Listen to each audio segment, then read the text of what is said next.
Razeen Sally. I teach international political economy at the London School of Economics, and I run a think tank in Brussels called the European Centre for International Political Economy.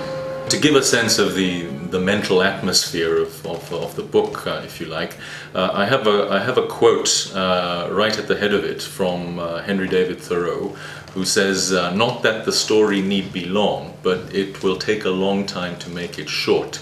Now, I tackle some very complicated themes, the globalization of the world economy, international trade and investment, the rise of Asia, the World Trade Organization, and so on. But what I've tried to do is to follow an injunction to keep it short and to write as concisely as possible for a broad audience rather than one of academic specialists exclusively. The other motivation is really to give these themes, globalization and trade and what have you, an Asian slant. I'm half Asian. I spend most of my working time in Asia, and I look at these big issues from an Asian perspective, given that, so everyone tells us, we are now in the Asian century. My IEA monograph, that's Trade Policy New Century, the WTO, FTAs and Asia Rising. I have four main conclusions, and to go through them in order. The first is that trade policy is very much disconnected from 21st century business and consumer realities, 21st century globalization, if you like. It's very much stuck in outdated 19th and 20th century ways of thinking. Just two symptoms of this. The Doha round of the World Trade Organization is mired in difficulties and largely revolves around discussions that are very, very far removed from on-the-ground business and consumer realities.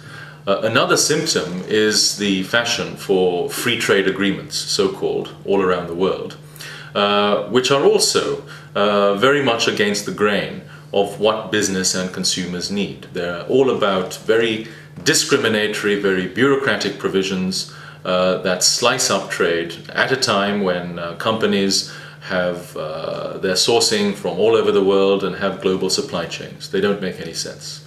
That's my first conclusion. My second conclusion is that trade policy depends too much on bureaucratic, sluggish international institutions, and there are diminishing returns to this kind of method to open up markets. The third conclusion is that there has been a slowdown in liberalization and reform around the world, and at the same time more market skeptical or anti-market ideas have become more popular again. Now, while this hasn't been that much of a problem in the last few years, because liberalization has delivered the goods, we've had very benign conditions in the world economy, it is now much more of a problem. The Goldilocks global economy has come to an end, which exposes the weaknesses of not reforming enough in recent years. And there are now protectionist responses to events and crises, such as the increase in the price of food and of fuel around the world. The bottom line is this: if there isn't a fresh wave of liberalization and reform in international markets, it'll be much more difficult to deliver the fruits of globalization around the world, particularly to people in developing countries. And also, it'll be much more difficult to contain protectionism, which does threaten to unravel the gains from the previous wave of reform. Final conclusion is a question: what needs to be done? My view is that there needs to be radical reform in the World Trade Organization, also much more caution with these free trade agreements that are proliferating. But most important, it's important that countries liberalize themselves, unilaterally as it were. This is the Nike strategy: just do it. Or as a defunct German economist put it, internationalism, like charity, begins at home. Not, I would add, in international organizations. So it's important that countries liberalize by themselves. China really is the country that will set the key signals now, not the West, and that there's a ripple effect through a kind of decentralized, bottom-up method of liberalization.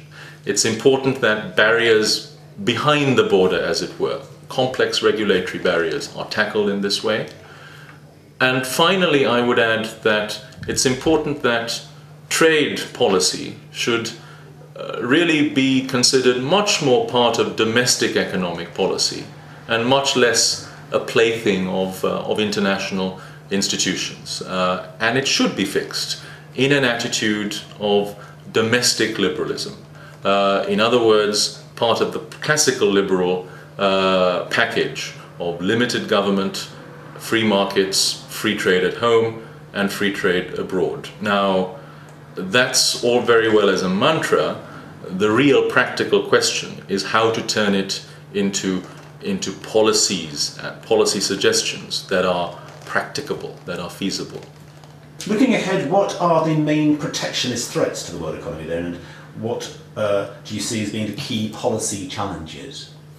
Well, I think there are, of course, many short-term and long-term challenges and protectionist threats, but I'd boil them down to four key points. The first is the integration of China and India into the world economy, part of the re-emergence of Asia into the world economy.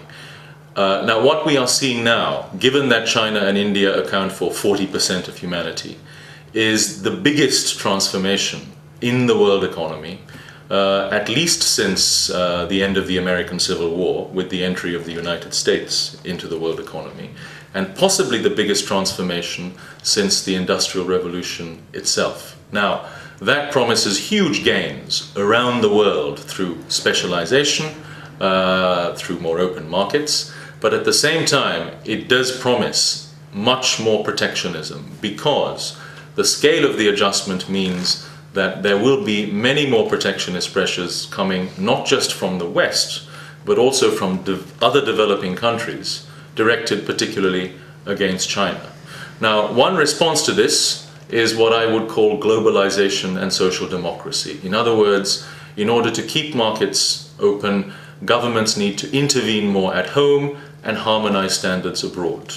My response is that this is precisely the wrong way to go about it. What's needed is adaptation through a classical liberal package of limited government and free markets at home and abroad. Now again, that's easier said than done. It's got to be turned into practical proposals. Second point really concerns migration and the movement of people and workers across borders. This is very much part of free trade, broadly defined. It's not just about goods and services and capital, it's also about people. I think it's important to pursue an agenda of freer movement of people across borders, gradually, realistically, over a long period of time. A tough agenda to pursue, but it needs to be done. My third main point is that probably the biggest protectionist threat in the short to medium term is the agenda to limit climate change and against global warming. Now, this is already bringing about protectionist pressures, calls for carbon tariffs, for example. That is bound to get worse, and it is dangerous for the health of the world economy.